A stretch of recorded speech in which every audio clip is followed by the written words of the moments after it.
I hope you all are safe and are doing great. Welcome back to my channel Young Tutor.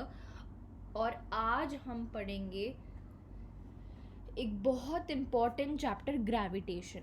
सो ये हमारे syllabus में है, science physics के syllabus में है and this chapter is very much important. So सबसे पहले जब हम ग्रेविटेशन के बारे में बात करते हैं, बचपन से हमें पता है कि व्हाट वी थिंक इज़ कि ग्रेविटेशन होता है, ये अर्थ है, इसके ऊपर दिस इज़ माय अर्थ, इसके ऊपर इसके पास कुछ मास m है, बिग M से, because it is a heavenly body. I am denoting the mass of the earth by capital M. सो ये अर्थ है, इसके पास कुछ मास कैपिटल M है. उसके ऊपर एक कोई बॉडी है, जिसके पास कुछ मास m1 है, m1 है, m2 है और इसके पास m है. ठीक है. सो जिस फोर्स से हमें क्या लगता है कि जिस फोर्स से अर्थ इस ऑब्जेक्ट को अपनी तरफ खींच रही है, इस फोर्स को हम अक्सर बोल देते हैं ग्रेविटेशन, या हम इस फोर्स को अक्सर बोल देते हैं ग्रेविटी. लेकिन ये कॉन्सेप्ट अगर हमारे दिमाग में है, सो इस पूरी चीज़ को जो है ना my friends, I will say इस चीज़ को निकाल दो, क्योंकि ऐसा नहीं होता है. ग्रेविटेशन जो फोर्स है, it is between the interaction between two objects. ये एक ऑब्जेक्ट 1 है, ये ऑब्जेक्ट 2 है, इसके पास एक मास m1 है, इसके पास एक मास m2 है. सो इन दोनों के बीच में आपस की जो इंटरैक्शन होगी, इसको मैं ग्रेविटेशन बोलूँगी, रादर देन कि अर्थ एक ऑब्जेक्ट को खींच रहा है. इस अर्थ वाले कॉन्सेप्ट पे भी आएंगे कि अर्थ में क्या होता है, बट अगर आपके दिमाग में ये चीज़ है, so let's just take it out of our minds right now, क्योंकि इस पॉइंट पे हमें ग्रेविटेशन का फिर कॉन्सेप्ट समझने में थोड़ी सी मुश्किल हो सकती है. So before moving forward with any type of a topic, let's quickly discuss about universal law of gravitation. Universal law of gravitation क्या होता है, क्या कहता है ये universal law of gravitation? ये कह रहा है every object, it is saying every object in the universe attracts every other object with a force. अब इसको साइड बाय साइड समझते हैं. ये एक ऑब्जेक्ट है और ये एक ऑब्जेक्ट है. इसके पास है मास m1, इसके पास है mass m2. Let's take this as object number 1 and let's take this as object number 2. ठीक है. So every object in the universe, इस यूनिवर्स में हर एक ऑब्जेक्ट जो है वो एक दूसरे को अट्रैक्ट करता है. ठीक है. So this object is attracting the object 1 with some force and the object 1 is attracting or applying some sort of force to object 2. So basically they both are attracting each other. Every object with a force, हर एक object को जो है एक particular force से जो है आपस में अट्रैक्ट कर रहा है.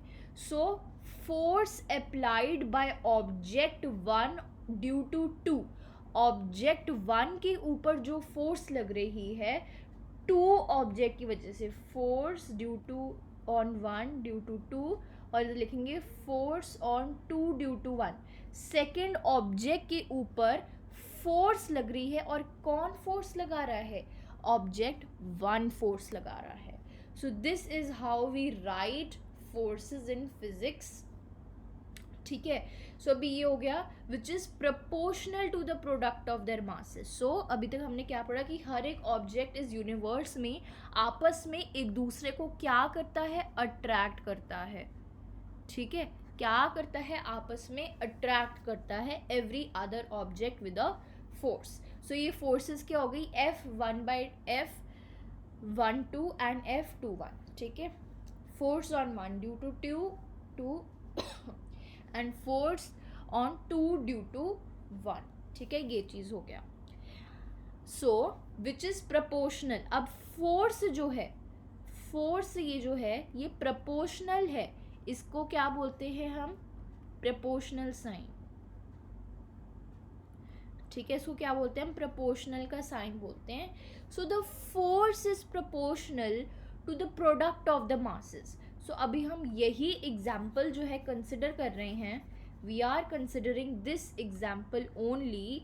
सो इसमें व्हाट डू वी सी, कि इसमें we see that it is directly proportional to m1 m2. Masses क्या है m1 एंड इसका मास क्या है m2, है ना, is directly proportional to the product of the masses and inversely proportional. ठीक है, ये हमारी इक्वेशन नंबर 1 आ गई. Let's take this as equation number 1. ये तो हो गया डायरेक्टली प्रोपोर्शनल. अब क्या लिखा है, now it is saying that it is inversely proportional. Inversely मतलब इनडायरेक्टली प्रोपोर्शनल है to the square of, square क्या होता है, किसी भी x का square of the distance between them. So ये एक ऑब्जेक्ट 1 है और ये एक ऑब्जेक्ट 2 है. इन दोनों ऑब्जेक्ट्स के बीच में कुछ डिस्टेंस है, isn't it? Both of these objects are having some distance between them. So let's take the distance as r ले लिया, या NCERT में आपको d करके दिखेगा, ठीक है. So let's take the difference the distance as r, ठीक है, r हो गया. So it is indirectly inversely proportional. तो फोर्स जो है हमारी, it is inversely proportional to the square of distance. ये हो गया. This comes out to be our equation number 2. Now can we equate our equation number 1 and equation number 2? उससे क्या आ जाएगा हमारा, force is directly proportional to the product of masses and indirectly proportional to the square of distance between them. अब basically क्या होता है in the laws of motion, अगर आपने वो चैप्टर लॉज ऑफ मोशन वाला अगर आपने अच्छे से किया हो, उसमें हमने क्या पढ़ा था इन लॉज ऑफ मोशन, कि बेसिकली अगर कुछ ऐसे करके चीज़ आती है हमारी, ठीक है, मैं एक एग्जांपल दे रही हूँ, ये एक चीज़ आ गई. So we are going to replace this with a K, जिसको हम कांस्टेंट बोलते हैं, और न्यूटन ने इसकी के की वैल्यू 1 रखी थी, क्योंकि एक्सपेरिमेंट के through in the laws of motion इस के की वैल्यू 1 ही आ रही थी. तो हमने कर दिया के F is equals to mass into acceleration. लेकिन अब इन ग्रेविटेशन चैप्टर, अभी हम कौन सा चैप्टर कर रहे हैं, ग्रेविटेशन वाला चैप्टर कर रहे हैं, है ना. ग्रेविटेशन वाले चैप्टर में क्या होता है, we replace this inversely proportional with a new term called as G. हम जी से जो है इस चीज़ को रिप्लेस करते हैं. So it is going to be F is equals to G of m1 m2 upon r का स्क्वायर. सो जी जो है ये यूनिवर्सल ग्रेविटेशनल यूनिट है. क्या है ये, this is universal gravitational